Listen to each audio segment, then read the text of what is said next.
mga kamotor, sa video ito maglilinis tayo ng front brake ng ating Honda Airblade 160 gamit ang ating impact wrench. Tanggalin lang natin yung 12mm na bolt. So dalawa yan, taas baba ng ating brake caliper. So pag natanggalan natin yung dalawang 12mm na bolt, matatanggalan natin yung brake caliper doon sa mismong rotor disc.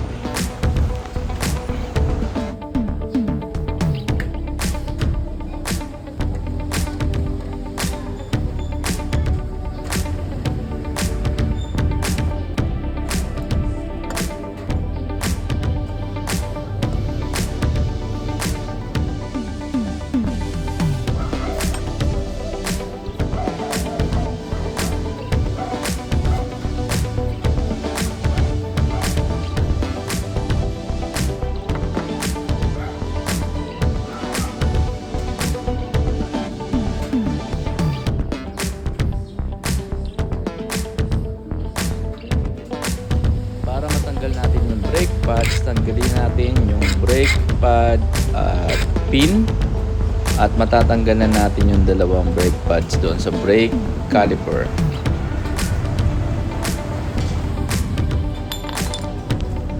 Kapag wala na yung pin na naglalak o yung kumakapit doon sa brake pads natin, so matatanggalan natin yung mga brake pads. So ito yung isang brake pad natin. Makikita nyo madumi na siya pero makapal pa yung pad natin kaya hindi pa natin siya papalitan. Yung ito naman yung isa, so ganun din, makapal pa yung pad, so kulang lang ito sa linis.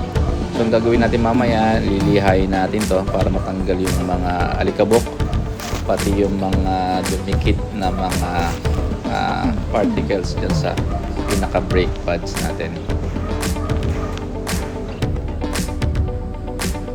Tanggalin din natin itong tip na nag-hold dun sa ating brake pad. So pinapanatili nito na nasa position yung mga brake pads natin. So kailangan din natin itong linisin. Sabay natin na sa paglinis. Tanggalin din natin itong bracket. So nakasuksok lang siya dun sa may rubber boot. So nag-i-slide yan once na pinipindot natin yung ating front brake. So ito yung isa sa mga kailangan din nating linisin. So palitan natin ng grease para hindi siya nag-i-stack up.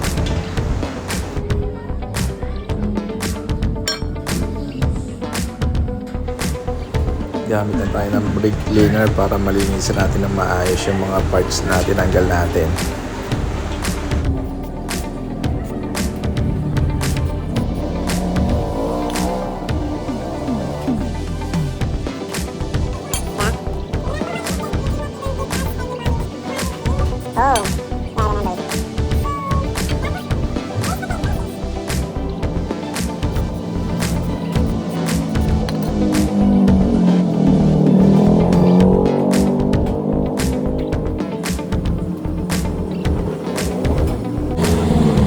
Tanggalin din natin yung grasa dun sa rubber boots.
natin yung mga parts na tinanggal natin. So gamit lang tayo ng silicone grease para doon sa mga parts na may mga silicone tsaka rubber.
Maganda kung nilagyan natin ito ng silicone grease para kapag nag-i-slide yung pin is maganda yung kanyang pag-slide at hindi ito mag-stuck up.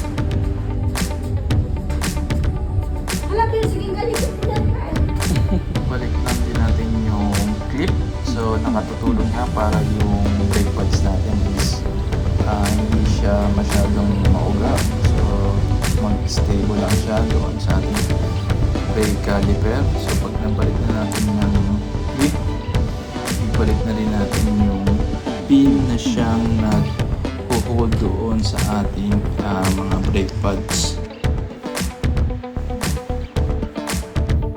Pag nailagay na natin yung pin, ilagay na rin natin yung brake pads. So mas maganda na meron siyang separation para pag binalik natin doon sa mismong rotor disc ay madali natin itong maipapasok sa pinaka rotor disc.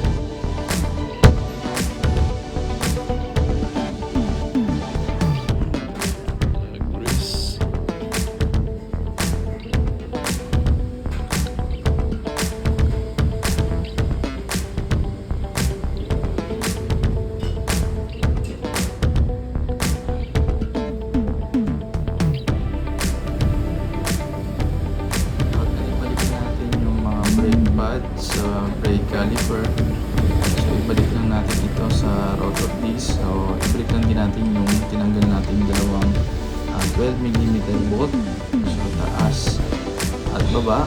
So bago natin ipitan, i-untight lang natin ito, isipro natin ito gamit ang ating mga kamay.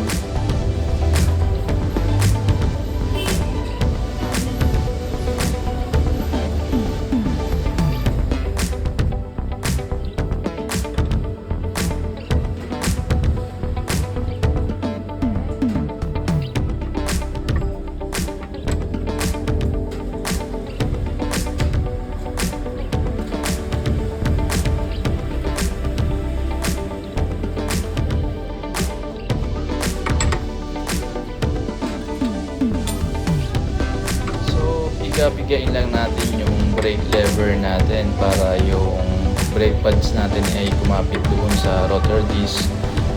Tipayin na lang natin yung pinaka-slip nung bolt, so using ating wrench. Then pag okay na, so testing tayo, switch on natin, tingnan natin kung maganda yung pagkakalagay natin ng ating brake pads, pagkakalinis natin. So sa umpisa syempre mag-a-adjust pa to as ginagamit natin yung motor.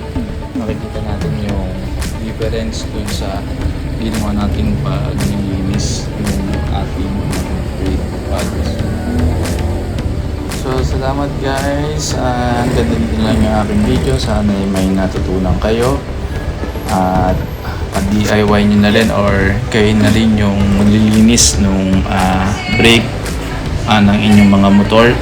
So next time gagawan ko ng video yung sa likurang gulong ko naman, kasi yung aking brake shoe ay pudpud na. So magpapalit tayo ng brake shoe. So keep safe everyone. Medyo maulan itong mga panahon na ito. So stay at home kung wala namang gagawing sa labas. At thank you for watching.